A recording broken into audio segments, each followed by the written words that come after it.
Vamos a la palabra del Señor entonces. Abra su Biblia en el Evangelio de Mateo. Evangelio de Mateo capítulo 11 y vamos a leer el verso 12. Mateo capítulo 11 verso 12.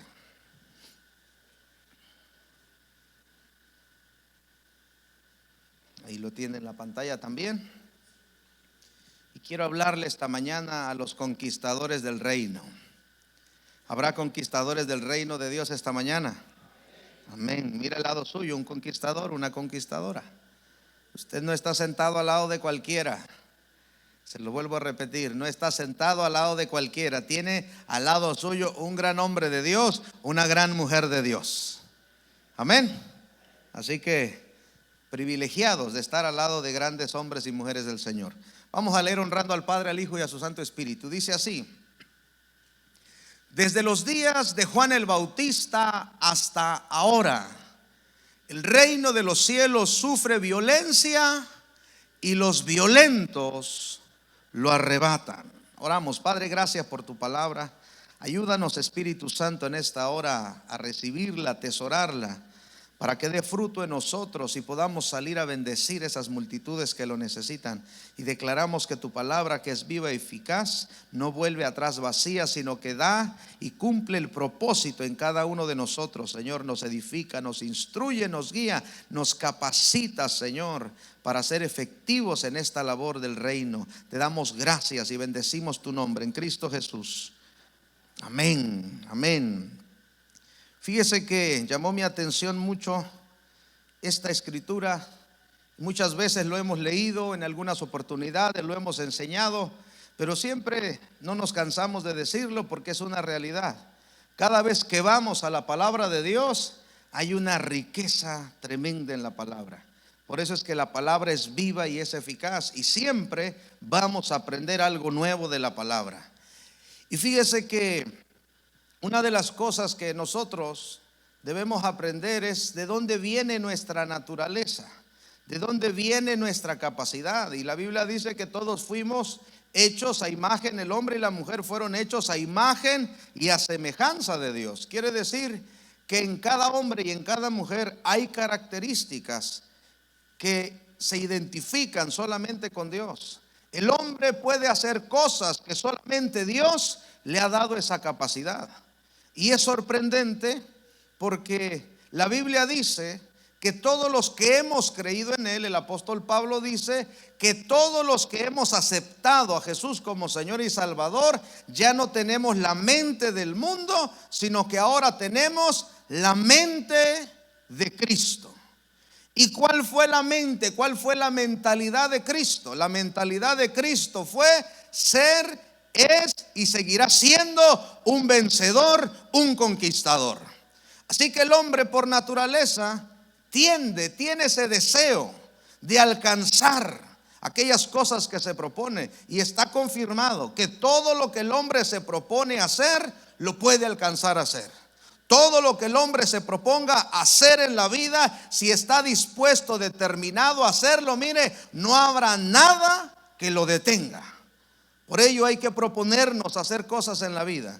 Hay que proponernos alcanzar cosas en la vida. No vivir una vida a la aventura, sino, como dice el apóstol Pablo, una vida enfocada y centrada principalmente en un propósito. Todo hombre y toda mujer que estamos sobre la faz de la tierra tenemos un propósito que cumplir. Amén. Así que hay propósito. Y es interesante porque ningún hombre que Dios usó y que está registrado en la Biblia nació por nacer, nació a la aventura. Todos nacieron por un propósito, y por causa del propósito Dios los mantuvo con vida, Dios los ayudó, Dios estuvo con ellos. Y no es casualidad que estamos con vida esta mañana, no es casualidad que Dios está con nosotros esta mañana, es por causa del propósito de Dios en mi vida. Amén. Así que Él ha sido bueno y Él es bueno, y no nos cansamos de decir Dios es bueno. ¿Con cuántos Dios ha sido bueno? Bueno, con los que ha sido bueno, denle un grito de júbilo, porque Dios ha sido bueno, Dios es bueno. Amén. Y siempre que llegamos a la casa de Dios es para recordar y ver su amor y su misericordia. Y fíjese que lo sorprendente es que Juan el Bautista es un milagro. La Biblia dice que su padre, que era sacerdote, y su madre, Elizabeth, que era estéril, no podía tener hijos, pero recibieron una buena noticia, una bendición, que Juan vendría, pero Juan vino con un propósito. Diga conmigo, propósito. Y el propósito de Juan era ser ese mensajero, ese heraldo de Dios, el que iba a preparar el camino para cuando el rey llegara a cumplir su asignación. Y algo sorprendente que la Biblia dice, y Jesús lo dice, es que no hay ni habrá otro hombre más grande que Juan el Bautista. De los nacidos de mujer, dice, Juan el Bautista es el más grande. Pero note lo que dice a continuación: pero todo aquel que cree en Jesucristo como Señor y Salvador, mayor que Juan el Bautista es. Amén. Porque en Dios está el cumplimiento de todo. Ahora dice que desde los días de Juan el Bautista hasta ahora. ¿Por qué desde los días de Juan el Bautista hasta ahora? Dice la Escritura que el reino de los cielos sufre violencia. Porque fíjese que desde los días de Juan, el pueblo de Israel, el pueblo de Dios y toda la humanidad estaban viviendo en una etapa donde había un silencio de parte de Dios. Toda la humanidad, todo el pueblo de Dios no tenían voz profética. No había mensajeros de Dios al pueblo. No había, incluso no hay registro alguno de que hubo escritura en ese periodo. La Biblia lo llama el periodo de silencio, 400 años de silencio. Y esos 400 años de silencio comenzaron con la advertencia que Dios mandó en Malaquías capítulo 4, en el verso 5 y en el verso 6. Desde entonces Dios hizo silencio. Dios dio una advertencia al pueblo y dijo que iba a venir uno que iba a hacer volver el corazón de los hijos hacia los padres y de los padres hacia los hijos. Y desde que habló por boca de Malaquías en el capítulo 4, verso 5 y verso 6, hasta que Juan el Bautista aparece en escena, todo ese tiempo, toda esa temporada de años, hubo silencio de parte de Dios. No es que Dios no pudiese hablar en ese tiempo, es que Dios guardó silencio para dar cumplimiento a su palabra. Mire, he aquí os envío el profeta Elías antes que venga el día de Jehová grande y terrible. Verso 6: Él hará volver el corazón de los padres hacia los hijos y el corazón de los hijos hacia los padres, no sea que yo venga y hiera la tierra con maldición. Dios hace silencio y dice: yo enviaré al profeta Elías. Y fíjese que cuando Juan el Bautista aparece, Juan el Bautista viene a romper con ese silencio. Juan viene como profeta de Dios, como siervo de Dios, pero se cumple la escritura. Tenía que venir Elías. Y muchos le preguntaron a Jesús más tarde: ¿eres el Elías? No, yo soy quien soy. A Juan también le preguntaron: ¿quién eres tú? ¿Eres un profeta más? ¿Eres el Mesías? ¿Eres el Elías? Dijo: no, yo solamente soy lo que dijo el profeta Isaías en el capítulo 40. Uno que clama, una voz que clama en el desierto: preparad y enderezad el camino del rey. Ese soy yo, dijo Juan. Pero cuando Juan aparece con un mensaje confrontativo. Juan llega a romper el silencio de Dios con un mensaje que es: arrepiéntanse y crean en el rey. Y el mensaje de Juan fue un mensaje que hasta nuestros días es un mensaje confrontativo. ¿Por qué? Porque en ese periodo de silencio el pueblo comenzó a vivir como le daba la gana. El pueblo comenzó a hacer lo que ellos querían. El pueblo no tenía quien los direccionara. Comenzaron a vivir bajo la ley. Pero ¿sabe qué hizo el pueblo? Fueron tan atrevidos que constitucionalizaron la ley. Es decir, le dieron carácter para que el hombre pudiera manipular la ley a su conveniencia. Y la ley no viene de los hombres. La ley venía de Dios. Y el pueblo de Dios, los escogidos de Dios, hicieron la ley a su conveniencia. Hacían cosas que la ley les prohibía, pero como no había voz de Dios, como no había profeta de Dios, no había directriz de Dios, ellos dijeron, como no hay quien nos diga nada, lo podemos hacer. Si tenemos la ley es para que nosotros hagamos con ella lo que nos convenga. Y cuando Juan el Bautista aparece en escena, el pueblo está viviendo como les da la gana, como quieren. Y Juan llega con un mensaje que llega a sacudirles, a moverles la tierra a todo el pueblo de Dios, que hasta de loco lo trataban. ¿Por qué? Porque Juan no vino a anunciar lo que él quería. Juan trajo el mensaje que el pueblo necesitaba escuchar. Y dijo, arrepiéntanse. Pero ese arrepentimiento no era solamente de volverse a Dios. Porque en el Antiguo Testamento, cuando se hablaba del arrepentimiento, se refería a volverse a Dios. Pero se volvían a Dios sin ser conscientes de su pecado. Cuando Juan el Bautista trae este mensaje, el mensaje es arrepiéntanse, pero no para volverse solamente a Dios, sino para ser conscientes de que la condición en la que viven no es la que a Dios le agrada. Arrepiéntanse porque tienen que cambiar su manera de ver el pecado. Están viviendo en pecado y no se dan cuenta. Por eso todos los gobernadores, todos los que estaban en autoridad, en eminencia, Juan los confrontaba. Al rey le dijo, díganle a esa zorra que no le es lícito tener la mujer de su hermano. Estaba en adulterio. Y Juan no andaba ahí pasándole la mano a nadie. Juan vino con el mensaje de Dios, vino en el espíritu de Elías, vino en el fuego de Elías y con la autoridad de Elías. Por eso es que cuando escuchaban ese mensaje, mire que hasta las pelucas se les caían. Porque digan, wow, no, esto está tremendo. Oye, y este viene pero con palo en la mano, no, está muy duro. Y dijeron, este nos está ocasionando problemas. Hay que buscar cómo nos lo quitamos de encima. ¿Sabe por qué? Porque está comprobado. Todos los que anunciaron la verdad murieron por causa de la verdad. A Juan lo decapitaron por decir la verdad. A Jesús lo crucificaron por decir la verdad. A Pablo, mire cuántas apedreadas, cuántas torturas, y no tuvo que entregar su vida por decir la verdad.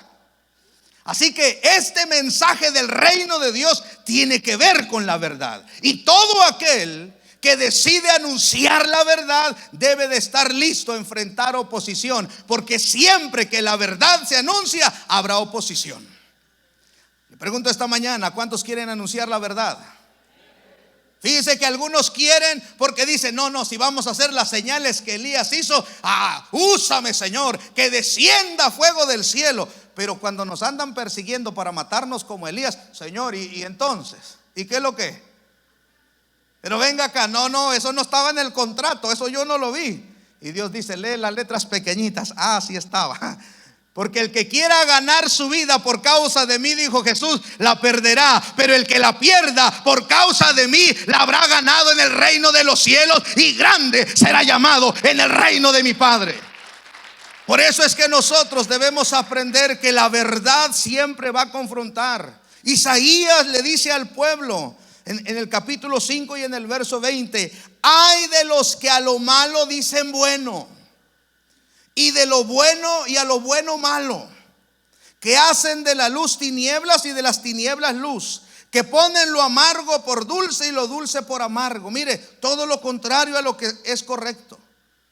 Pero hay de aquellos, dijo Isaías, que a lo malo llaman bueno y a lo bueno llaman malo. Y la sociedad en la que vivimos está en esa misma condición. La sociedad en la que vivimos, a lo malo, a lo que Dios condena como malo, como pecado, lo que Dios señala como pecado, la sociedad lo llama bueno. Y a lo bueno dice, no, eso de ser hombre y ser mujer, eso es anticuado, eso no es la verdad. Mentira. ¿Por qué? Porque a lo malo llaman bueno y a lo bueno llaman malo. No estamos lejos de la realidad. Por eso dice la escritura, desde los días que Juan comenzó a predicar y anunciar este mensaje de arrepentimiento, el reino de los cielos sufre violencia.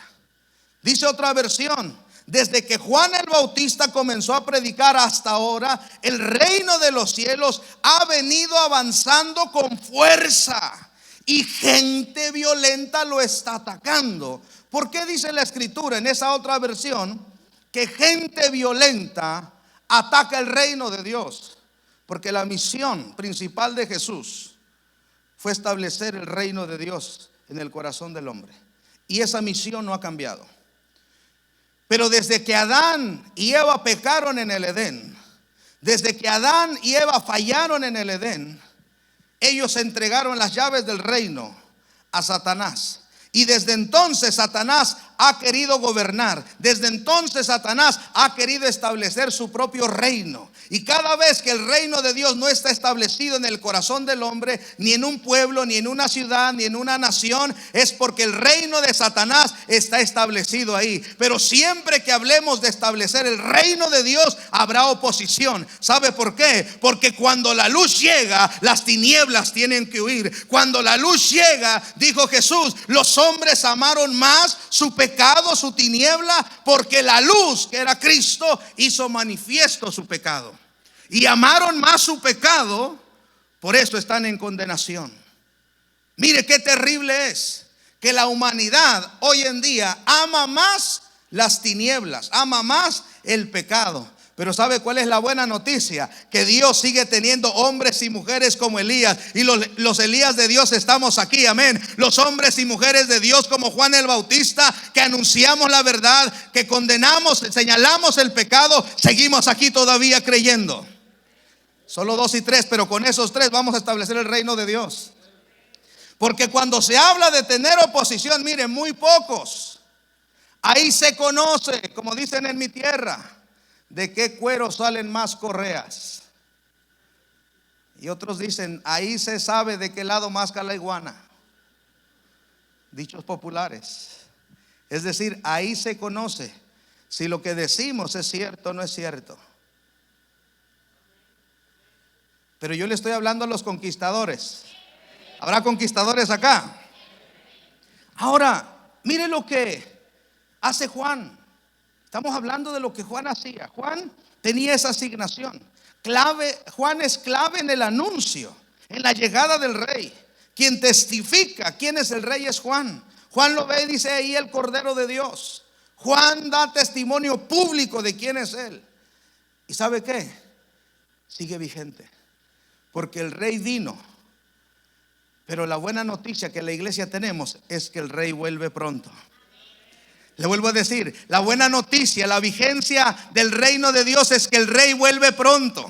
Y si el rey vuelve pronto, hay una iglesia que lo espera. El rey vuelve pronto, iglesia. Pero entre tanto que el rey viene, hay que anunciar el mensaje del reino de Dios. Amén. Y siempre que la iglesia se determina a anunciar el mensaje del reino de Dios, enfrentará oposición. ¿Por qué la iglesia? ¿Por qué los creyentes? ¿Por qué los discípulos enfrentamos oposición? Cristo la enfrentó, Juan la enfrentó, el apóstol Pablo, un siervo llamado al evangelio, enfrentó oposición. ¿Por qué? Porque siempre que el evangelio es anunciado, la muerte, la enfermedad, toda oposición espiritual tiene que huir para que Dios se establezca. Y cuando Dios se establece en un lugar, las tinieblas huyen, la enfermedad huye, la muerte se aleja, la maldición se aleja, porque llegó la vida, llegó el dador de la vida. Y donde la vida está, todas las cosas torcidas se enderezan, todo lo que estaba muerto vuelve a la vida. Hoy vengo a decirle que Dios nos escogió y nos separó para anunciar vida. Y donde la vida llega, todo tiene que cambiar. En otras palabras, usted y yo somos los que trastornan la tierra. De los discípulos se dijo, allá vienen los que trastornan la ciudad. Allá vienen esos locos que anuncian que hay un Cristo de poder. ¿Y sabe qué? Ese Cristo de poder sigue teniendo poder. En el nombre de Cristo se sujeta todo demonio. En el nombre de Jesús hay todo milagro. Porque hay poder en el nombre de Jesús. Y eso no ha cambiado. Pero Juan enfrenta esta oposición. Y todos los que decidimos hacer la voluntad de Dios para establecer el reino de Dios en el corazón del hombre, nos vamos a enfrentar a esta posición. No le digo esto para que se acobarde, no le digo esto para que se atemorice, le digo esto para que nos preparemos. Bien dicen que en guerra avisada no muere soldado. ¿Por qué usted cree que desde que comenzó a servirle a Dios, desde que aceptó vivir conforme al ordenado por Dios en su palabra, hay oposición, hay lucha, hay desánimo? ¿Por qué usted cree que el enemigo se ha levantado en contra suya? Le ha levantado problemas en el matrimonio, problemas en el trabajo, problemas en la economía, problemas en la salud. ¿Por qué usted cree que el enemigo hace eso?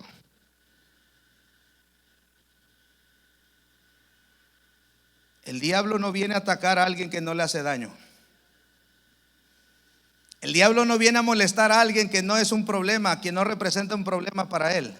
El diablo lo que hace es quitarse de encima, de enfrente, todo lo que represente un problema para él. En otras palabras, le vengo a decir esta mañana que si hay oposición en su vida, que si el diablo se ha levantado, usted manténgase firme en la roca, porque el enemigo es el que está temblando, porque hay un siervo, hay una sierva de Dios que se ha levantado y está caminando en luz. Y el enemigo no quiere que usted camine en luz. Dígale al que está a su lado: camino en luz. Es más, el Señor dijo: vosotros sois la luz del mundo y la sal de la tierra. Los que le damos sabor, los que le damos sazón a las cosas. Y donde está un hijo de Dios, ahí está el rey. Y donde está el rey se establece el reino. Y donde llega el reino de Dios, el reino de las tinieblas tiene que huir. ¿Siguen acá los conquistadores? Entonces, amados hermanos, el apóstol Pedro dice en el capítulo 5, verso 8, en su primera carta: sed sobrios y velad, porque vuestro adversario el diablo, como león rugiente, anda alrededor buscando a quien devorar. Mire cómo anda el diablo.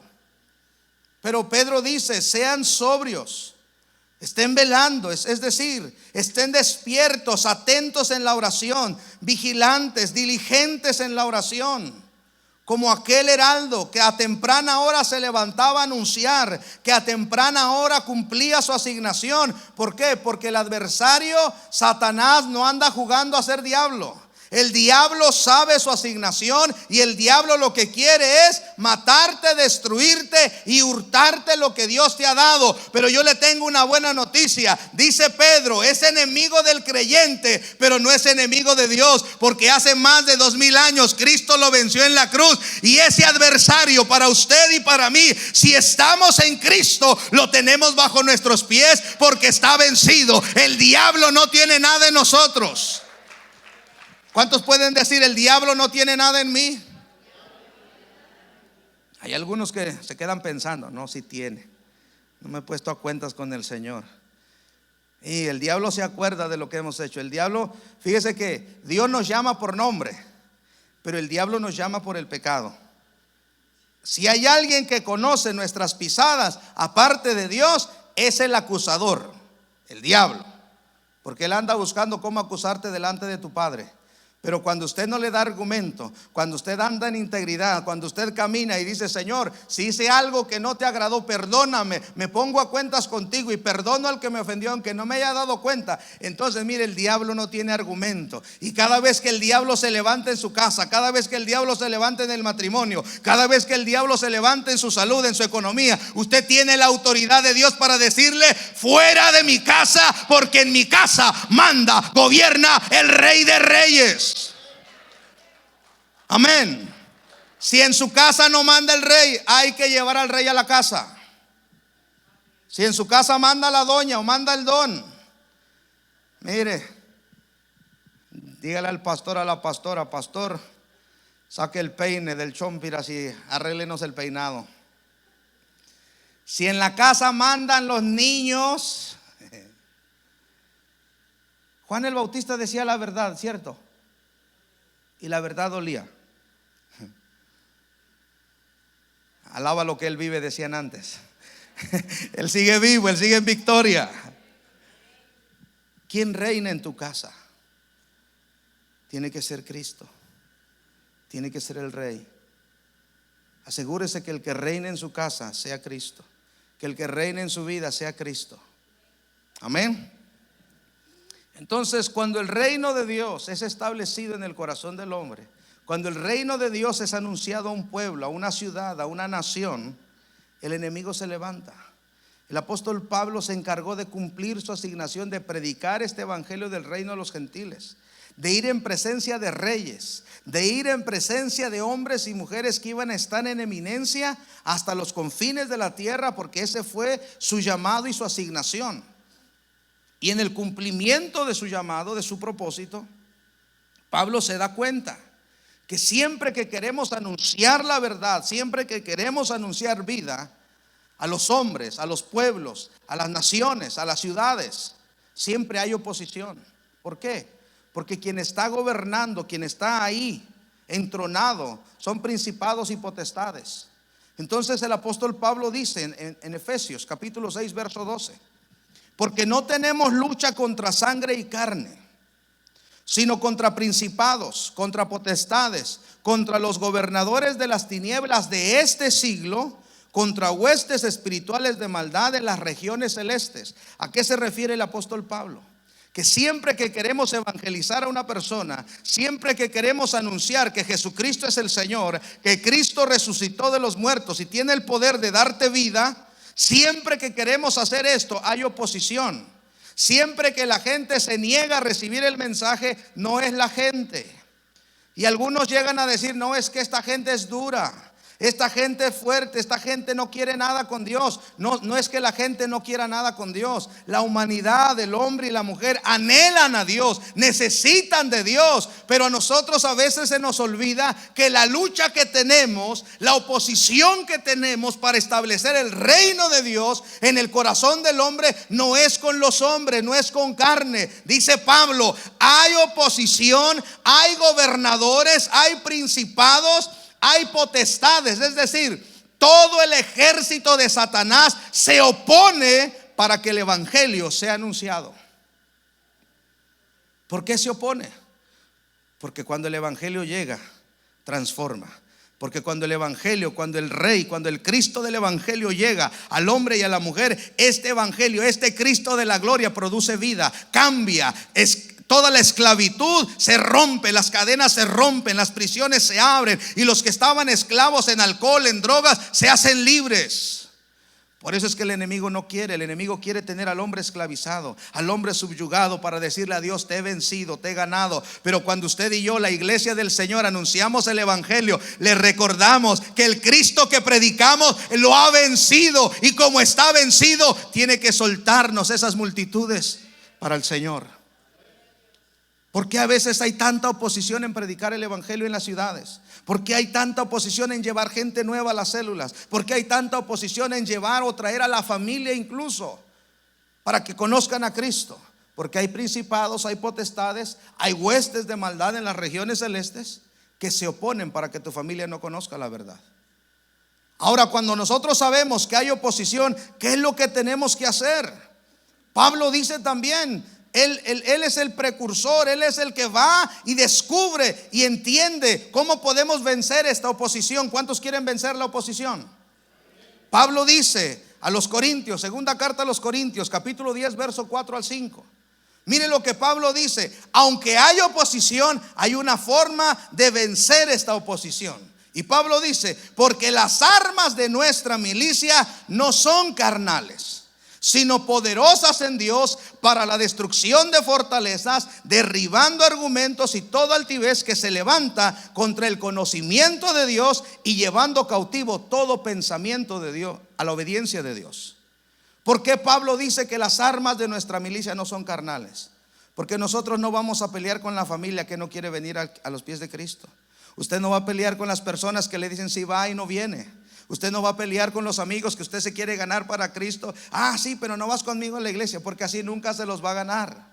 Usted no se va a ganar a la gente peleando con la gente. Usted debe de entender, y nosotros la iglesia tenemos las herramientas para vencer esa oposición. ¿Sabe cómo? En la oración y en la intercesión. Es ahí donde nosotros nos levantamos y decimos todo lo que se levanta para que mi mamá, para que mi papá, para que mis hermanos, para que mis amigos, para que el jefe conozca al Señor, hoy tiene que retroceder. Y en el nombre de Jesús yo le ordeno que retroceda.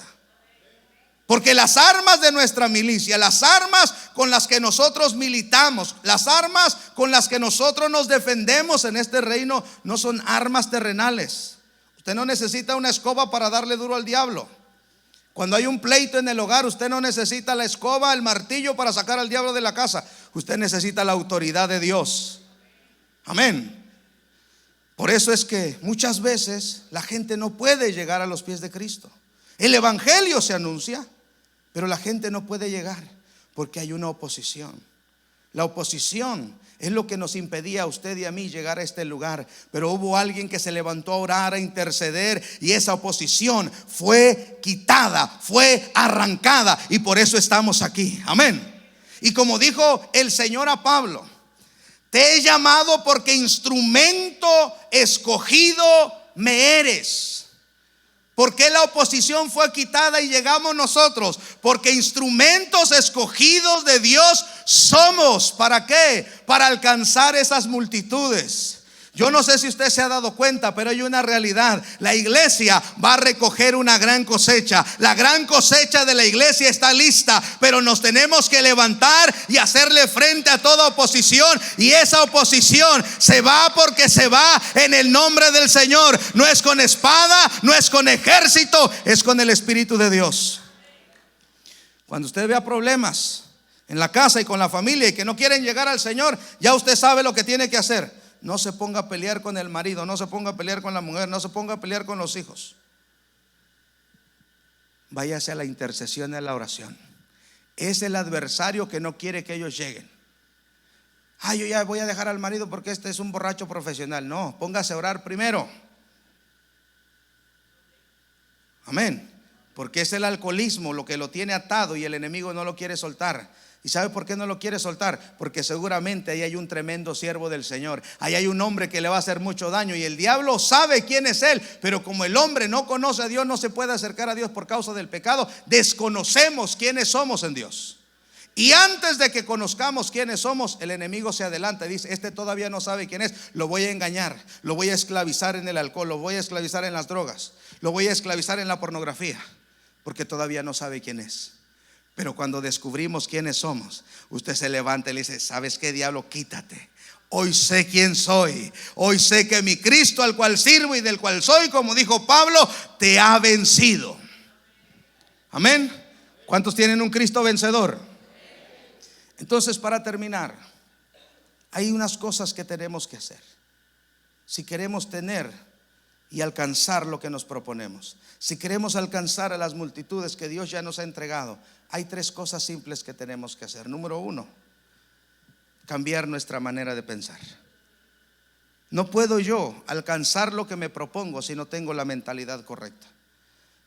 Pablo dice, y este texto debe de ser un rema para nosotros: no conformarnos a este siglo, no amoldarnos a lo que el mundo dice, sino que nosotros seamos renovados y transformados en nuestra manera de pensar, en nuestro entendimiento, por medio de la palabra de Dios. Porque solamente cuando pensamos como Cristo podemos ver como Cristo. Cuando pensamos como Dios piensa, es que vamos a decirle a esa oposición: quítate y hazte a un lado, porque lo que es de Cristo es de Cristo y no hay diablo que lo toque. La mentalidad correcta. Yo no puedo alcanzar nada si no tengo la mentalidad correcta. Yo no puedo ir a conquistar algo con la mentalidad de perdedor. Yo voy a salir a tomar lo que es mío con la mentalidad de Cristo, de un vencedor. Y cuando yo digo que mi casa y yo serviremos al Señor, no hay diablo que se oponga. Cuando yo digo que mis hijos son de Cristo, no hay diablo que los toque. Cuando yo digo que mi matrimonio es de Cristo, no hay adulterio que llegue, porque tengo la mentalidad correcta. Amén. ¿Cuántos tienen la mentalidad correcta? Amén. Ahora, ¿qué va a hacer el enemigo para que usted no tenga la mentalidad correcta? Va a traer el desánimo. El desánimo es el as bajo la manga de Satanás. Es lo último que va a usar, ha usado y siempre seguirá usando. ¿Por qué? Porque una vez que logre desanimarte, logre cambiar tu pensamiento, ya te venció. Y aunque tu familia sea de Cristo, la vas a ver perderse delante de ti. Por eso no des lugar al desánimo. El desánimo nos va a tocar la puerta, pero ¿de quién es la responsabilidad de dejarlo entrar o sacarlo? Mía. Cuando el desánimo me toque la puerta, yo le tengo que decir, aunque no veo nada todavía, pero la fe llama las cosas que no son como si fueran. Y aunque el marido toma más que antes, pero lo declaro siervo del Señor. Lo veo sentado, lo veo predicando, lo veo sirviendo a Dios, porque la fe llama las cosas que no son como si fueran. Cuando el desánimo llegue, fortalezcase en la fe para que tenga la mentalidad correcta. Número 2. La actitud correcta. No podemos alcanzar algo sin la actitud correcta. Yo no puedo decir, sí lo voy a hacer, pero no quiero decir, no. Lo que dice que va a hacer, hágalo y determínese. Proverbios 30:30 se refiere al león. Dice que es fuerte entre todos los animales y no vuelve atrás por nada. ¿Por qué? Porque él tiene la actitud correcta. Siempre me ha sorprendido y no me termino de sorprender que cuando el león ve al elefante no ve fuerza, no ve músculo, no ve que es 4 o 5 veces más grande que él. Lo que el león ve es su desayuno y dice, este me lo como porque me lo como. La actitud correcta. Si no tenemos la actitud correcta, es como andar un carro con una o con 2 llantas ponchadas. Si no la cambiamos, no vamos a llegar a ningún lugar. Si yo no tengo la actitud correcta, no voy a ver a mi casa llegar a los pies de Cristo. No voy a ver a mi familia, a mis amigos. Todo lo contrario, voy a ver cómo el enemigo me los gana. Pero cuando yo tengo la actitud correcta, aunque no lleguen, no, yo sigo declarando, llegan porque llegan, los voy a ver, ahí están, ya llegaron, en el nombre de Jesús, porque tengo la actitud correcta. Y lo último, la fe y la confianza en Dios. Cuando estemos frente a las adversidades, cuando estemos frente a las cosas que todavía no son, no se dan, pero que por la fe ya las llamamos hechas, muchas veces vamos a sentir querer tirar la toalla, querer abandonar la carrera, porque no vemos lo que estamos creyendo, vemos todo lo contrario. Uno empieza a orar por su casa, por su familia, y más bien perdió contacto, hay pleitos. En vez de que la cosa mejore, se agrava. Y uno dice, ¿y qué pasa ahora? Está orando por su célula para que crezca y nomás no crece nada. Más bien los 2 que estaban se terminan yendo. Y dice, ¿y ahora? No, esto no es para mí. Dice, Señor, ahí te ves. No, no tire la toalla. Fortalezcase en la fe. David, cuando estaba frente a Goliat, todo un ejército de hombres de guerra, guerreros con experiencia, estaban paralizados, atemorizados, con miedo, con terror, no podían avanzar. Pero vino un jovencito y yo dijo, bueno, yo una cosa sé, aunque no soy hombre de guerra, aunque no puedo ni tengo armadura para pelear, pero yo no vengo a pelear con mi fuerza. Yo peleo en el nombre de Jehová de los ejércitos, porque sé que hay uno que me ha llamado, sé que hay uno que está conmigo, y mi fe y mi confianza están en él. Y por cuanto mi fe y mi confianza están en él, él ha entregado a este gigante y hoy le cortaré la cabeza. Mire la fe y la confianza con la que debemos caminar. Aunque no vea nada, usted se tiene que levantar todas las mañanas y decir, mi casa y yo serviremos a Cristo. Mi esposo es de Cristo, mi esposa es de Cristo, mis hijos son de Cristo, mi ciudad es de Cristo. ¿Por qué? Porque confío en Dios. Y si Dios me trajo hasta este lugar y hasta este momento, es porque la victoria me ha sido entregada. Amén. Pónganse de pie todos los que tienen y están en victoria. La fe entonces será la llave que me va a abrir todas las puertas a mi paso. No se cierren las puertas, y cuando las puertas se cierran, hable en fe, porque la fe es esa llave que nos abre las puertas. La fe, dice el hombre, es imposible hacerlo. La medicina dice, no hay cura para esto. A veces los mismos creyentes decimos, no, ese hermano no tiene remedio, mejor echémoslo fuera de la iglesia, que se vaya mejor. No. ¿Y dónde queda la fe? Yo sigo creyendo que mientras haya vida hay oportunidad. Y mientras el hombre esté de pie, hay un Cristo que todavía lo puede transformar, porque hay un siervo, hay una sierva. Lo que yo debo de entender es que hay una oposición, y esa oposición, como dijo Caleb y como dijo Josué, esos gigantes que se oponen, nos los vamos a comer como pan, porque no hay nada que nos haga frente. Amén. Que esta semana usted pueda ver la mano y la victoria de Dios en todo lo que hace y en todo lo que emprende. Que en su célula sea Cristo el Rey, que en su trabajo sea Cristo el Rey, que en su familia sea Cristo el Rey. A donde vaya, dígale al Señor: toma tu lugar en este lugar. Entrónate, Cristo, entrónate, mi Rey, para que usted vea cómo el Rey va a pelear a su favor. Y no importa que lo llamen loco y loca y fanático y fanática, usted sabe quién es y en quién ha creído. A Pablo lo llamaron loco, a Juan el Bautista lo llamaron loco. Qué absurdo. Pero ¿saben qué? A él no le importó la opinión de la gente. Que no te importe la opinión de la gente en esta semana, ni en el resto de tu vida hasta que Cristo venga. Que te importe lo que Cristo dice de ti. Y Dios dice de ti que tú y yo no somos de los que retroceden, sino de los que perseveran para salvación y vida eterna. Porque usted y yo tenemos la mente de Cristo, mente de conquistadores. Y todo lo que la iglesia se proponga hacer, lo va a lograr. Vamos a proponernos. Cada uno representa una ciudad. Cada uno representa una familia. Cada uno representa un lugar de trabajo. Yo te invito a cerrar tus ojos un momento, porque hoy vamos a llevar el reino de Dios en el Espíritu a ese lugar. Hoy presenta tu casa, presenta tu matrimonio, presenta a tus hijos, presenta tu ciudad de donde vienes, esa bella heredad que el Señor te ha entregado. Presenta ese lugar de trabajo. Presenta toda la gente que tú quieres que se salve, que tú conoces y que sabes que necesita salvarse. Amigos, conocidos, primos, preséntalos.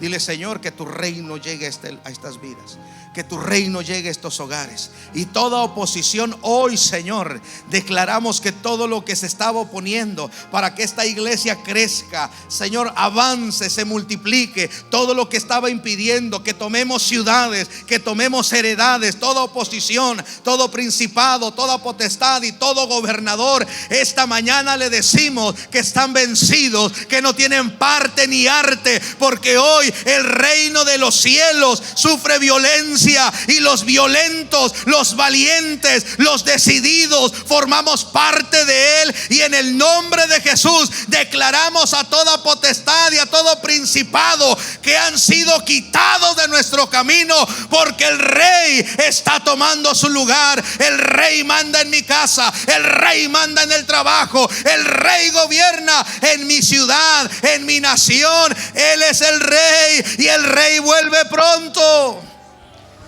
Declare al Rey, porque no hay nada que nos impida tomar lo que Dios ya nos entregó.